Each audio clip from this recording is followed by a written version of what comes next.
Android updates के लिए channel को सब्सक्राइब करें और बेल आइकन जरूर दबाएं। OnePlus 7T में हाल ही में secret 960 FPS slow motion video recording देखी गई है। यही चीज़ अब OnePlus 7 Pro में भी मिल रही है, लेकिन ये डिसेबल्ड है और ये हिडन है।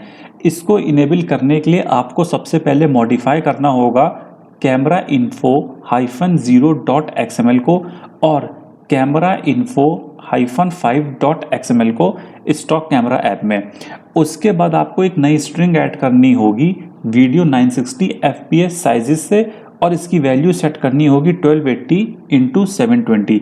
इसको सेव करके जब आप कैमरा रिलॉन्च करेंगे तो आपको 960 fps slow motion video recording मिल जाएगी। अब बात करते हैं मैक्रो मोड की। देखिए OnePlus 7 में जो है प्रो में Android Q beta testing face में फीचर दे दिया गया है, हालांकि अभी ये स्टेबल वर्जन में नहीं आया है। तो इसको अनलॉक करने के लिए आपको टॉगल करनी होगी वैल्यू किसकी, ISUM मैक्रो सपोर्टेड वेरिएबल की। ये आपको मिलेगा कैमरा इन्फो -3.xml के अंदर और आपको इसकी वैल्यू फॉल्स से ट्रू कर देनी होगी। वैसे मैं आपको बता दूं OnePlus 7 Pro में मैक्रो मोटर है नहीं, वही OnePlus 7T Pro में ये चीज़ है, इसीलिए आपको वो सूटेबिलिटी नहीं मिलेगी।